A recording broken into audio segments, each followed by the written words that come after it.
السلام عليكم ورحمة الله وبركاته متابعينا الأعزاء، أتمنى تكونوا بخير وعلى خير.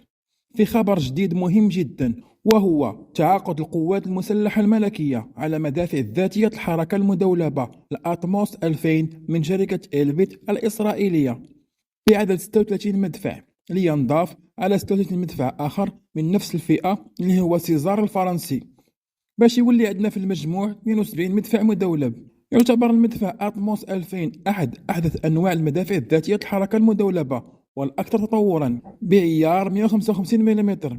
هو نظام مدفعي أوتوماتيكي بالكامل، يمكن تركيبه على شاحنات 6.6 أو 8 دفع التكتيكية، ويتميز أنه سريع الحركة والمناورة والتنقل على جميع التضاريس، وسريع الاستعمال، ودقته كبيرة جدا، ويمكن له إطلاق 8 قذائف في الدقيقة الواحدة، ويقدر يوصل مدى القذائف حتى 50 كيلومتر إذا كانت معززة بالدفع الصاروخي.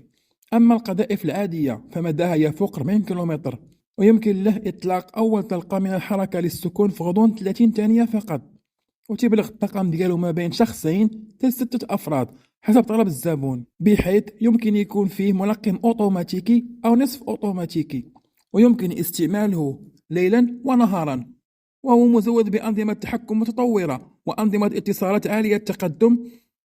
وتم تصميم النظام المدفعي المتقدم باش يلبي متطلبات أرض المعركة، بحيث يمكن له تقديم الدعم الناري الدقيق والهجوم المباشر والغير المباشر لفائدة القوات البرية الصديقة. النظام يمكن له توفير ضربات جد دقيقة وفي مدايات طويلة، ويمكن استخدامه لتدمير التجمعات العسكرية والدبابات والمدرعات المعادية والمباني أيضا، ويمكنه منع القوات المعادية من التقدم، وكيمتاز بكمبيوتر باليستي، ويمكن دمج فيه أنظمة إدارة النيران جد متطورة وتحكم بها بالكمبيوتر، ويقدر يحدد الموقع بسرعة وتوجيه النيران المدفعية.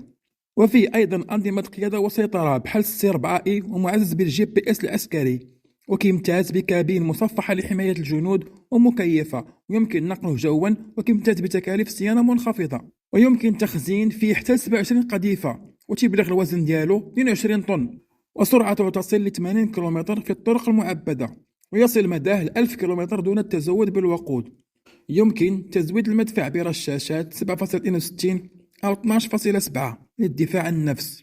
بالمختصر، هذه الصفقة فهي صفقة مهمة للغاية، وتعطي للمدفعية المغربية التفوق الكاسح إفريقيا وعربيا بدون منازع، بحيث أصبحت المدفعية الملكية يضرب بها المثل بفضل الصفقات المهمة لتم عقدها في ال5 سنوات الأخيرة. وهذا يؤكد أن المغرب عنده رغبة كبيرة في تحديث قدراته المدفعية بأنظمة متطورة وذات فعالية عالية، وهو بحد ذاته توجه استراتيجي لتعزيز قدراته العسكرية بتقنيات حديثة ومتطورة، وقد يوفر هذا المدفع قدرات نارية كبيرة ومرونة تكتيكية جد عالية.